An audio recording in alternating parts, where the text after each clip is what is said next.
What's up, guys? Cryptomindd here. So, there is something I would like to share with you all. One tip that will increase your profitability tremendously. It's a small tip, but it's a tip that can give you a huge difference at the end of your trading profitability. This video will be very ideal for people who find a lot of setups and struggle to decide which entry to take and which one to ideally not take. Eventually, those things lead to confusion, finding too many setups or analyzing too much, and eventually confusion leads to less profitability, which is not okay. As a trader, it's always our goal to have our highest profitability as possible.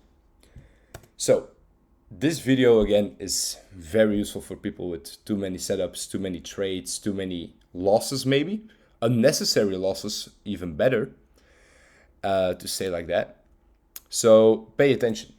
Guys, first of all, in trading, you have to understand that less is more. For some people that might be hard to understand, but less is more. If you find 25 setups, but you find 5 high probability trades, that will give you a better profitability at the end of the road than that you, for example, find 12 setups where more than half of them are low probability trades, where you then eventually lose trades and lose money. It's your goal to be as profitable as possible with a good risk to reward. Now, too many setups, as I said before, leads to overtrading and confusion, which then leads to missing out on good opportunities. And sometimes you even as well miss out in a good way on bad opportunity or on bad trades, to say better. The goal from this video is to make you realize that you should take the high probability trades and ignore the low probability trades.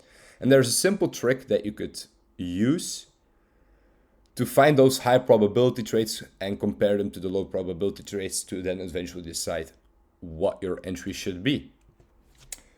First of all, in trading, your approach should be a systematical approach, a systematic trading. This means aka having a trading plan or a trading system. A trading system, for people who don't know what it is, it's basically your trading strategy that you follow to the T. So that you follow your trading plan. Now, a lot of traders do struggle with continuously following their trading plan and their trading system because they like to gamble. So for you, people that are like that like to gamble, this video might be very interesting for you as well. But further, your system, so aka your trading plan, should have a criteria alignment.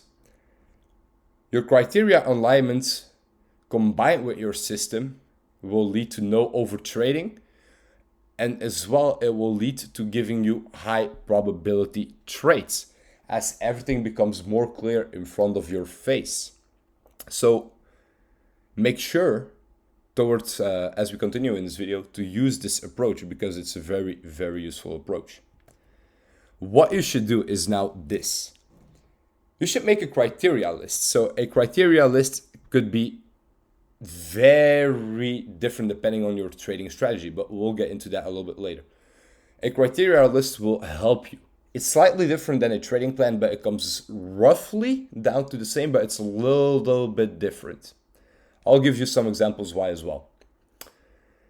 Of course, what you should do is then align it with your trading plan. If you do not align this with your trading plan, you're not following your system. Your system is key. You should use your trading system, your trading plan, in combination with this criteria list. This criteria list is just to filter which trade is better to take and which one isn't. So make sure to follow the criteria list, as if you approach this logically, it will show you black on white which trade is high probability and which one is a low probability. Your list depends on your strategy. So this could be, for example, deciding the trend of Bitcoin first. What is the trend of Bitcoin? For example, you want to trade, let's say Cardano, you want to trade Cardano, but Cardano looks a little bit 50-50, then what is the trend of Bitcoin? Then what is the trend of the altcoin? Make sure to check everything, the same like with your trading strategy. All of those things are very important. Which one has the best retest? Which one has the best Fibonacci retest, the cleanest structural break, the cleanest retest of structure, the best trend line touch, or the best candle formation forming at a support zone or at a trend line resistance or whatever. There's a simple thing that I could give you, for example, as an example. Let's say you look at the Bitcoin chart, right? And Bitcoin is going up, or not Bitcoin. Let's take an altcoin. Let's say you're watching a certain altcoin, or multiple altcoins. Let's say you're watching Cardano and Ripple, and you want to trade both, and you find a nice setup, for example, with Cardano retesting its support and Ripple as well retesting its support. Now, as Bitcoin is a little bit 50-50, or whatever is in your approach that you watch at, you could decide from, okay, if I look at Cardano, it already has 4 retests of this support.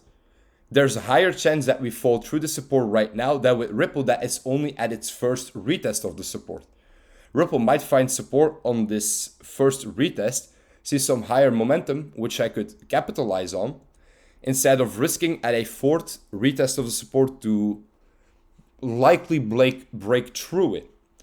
So you have to approach this logically. This could go very far. This could go very simple and very far. Support retests, resistance retests, everything. It could go very far. It all depends on your strategy, guys. It is important to make that criteria list. For example, let's say you trade a pattern, right? You're looking at, again, the example of Cardano and Ripple, and both are forming a reversal pattern to then break out further to the upside, right? But what we can see on Cardano is that it's only had his second touch within a reversal pattern. So second touch in a reversal pattern, for people who don't know, most of the time it's not enough. Ideally, a third touch, then a breakout is very likely to follow. And now, the same case with Ripple, but Ripple is indeed on the third touch and looks a little bit better if you have some experience. You'll recognize how reversal patterns work. And you see okay, XRP has a higher probability of breaking out first than Cardano. So the highest probability of those two is Ripple. That's how your criteria list should work a bit like. You just take a piece of paper, you see all the trades, you write down from your trading plan what is important, what are your attention points in trading, and then you use that in the best optimal way on that criteria list. You check everything. If everything aligns on, for example, Ripple, but 4 things, for example, of your criteria list do not align on Cardano, you take the trade on Ripple. That's how simple it is. You should use this, guys, because it's a very useful thing. Definitely if you struggle with a lot of setups or over trading. Now, you have to take action. If you make that list, it's your duty to take action. Action is everything. Remember, do not try to catch everything. That's not necessary as a trader, because trying to catch everything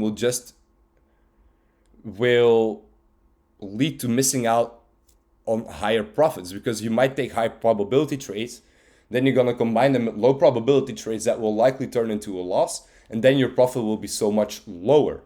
It's not because you trade a lot that you're more profitable. Do not forget, you could make 3 trades a month and be more profitable than a person that takes 20 trades a month. It is just like that. Less is more, guys. But the main thing is, once a criteria or a cryptocurrency like Ripple, for example, fully aligns with your criteria list, then most likely, according to your trading plan, again, guys, align this with your trading plan. If you don't have a trading plan, make sure to get one. Get your system together, because otherwise you cannot trade profitable. And align it with each other. And if done correctly, you should really filter the high probability versus the low probability. A small tip can lead to a huge difference, but it has to be in alignment with a trading plan. It's very, very crucial. Now, why you have to do this? Again, guys, it's a clear overview. I think in trading, a clear overview is everything. Understanding which one is high probability and which one is low probability is a very crucial thing in my opinion. Plus, it reduces the risk of losing. It's not because you take the trade that it always will be a profit. Do not forget, taking 3 trades a week or 3 trades a month or 5 trades a month is sometimes more than enough to be profitable or making enough money with your trading or whatever your goal is within trading, than somebody who trades 20 times, 30 times, and that has a loss ratio of 75%, for example, because they only focus on low probability trades most of the time. That's what overtrading basically is as well. Focusing on low probability trades or analyzing too much is focusing on low probability instead of having a little bit patience and focusing on high probability. Plus, this is probably the most important thing for me, it's an easy decision making. Everything is black and white right in front of you. There's no struggle, it is there. Eventually, it's not because it's a high probability trade that everything will turn suddenly more profitable. Of course, losses will happen along the way, but this should help you really filter a lot of them. Again, guys, it's not necessary to take every trade. Just make sure if you take the trade, it's a logical approach, it's alignment with your system. Your system is in alignment with your criteria list. Then most likely you'll end up with a very high probability trade, which then can still go any direction. And then the result, of course, guys, it's a higher profitability, high versus low probability. Very important, only focus on the high probability. It also gives you a peace of mind, because there's nobody in peace of mind with taking 20 trades and continuously being stressed.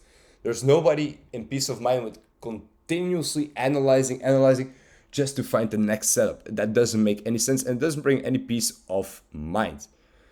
Also, a very important thing in my opinion is that you keep on learning. Of course, you're gonna come across losses. Of course, you're gonna find things to better. But this list will help you with everything. Not only to become more profitable or find higher versus low probability, it will give you everything in alignment with trading. It will give you that clear overview. It will give you the mistakes that you make even more clear. So keeping on learning is a very, very important thing to me. And it should be for you as well, as if you want to become a profitable trader.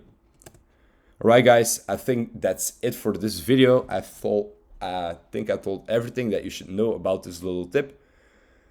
Guys, again, use this tip. It's very, very important that you use this tip in the best way. And again, don't overtrade and do not overanalyze. It will not make you more profitable or any richer whatsoever. Alright guys, see you in the next video.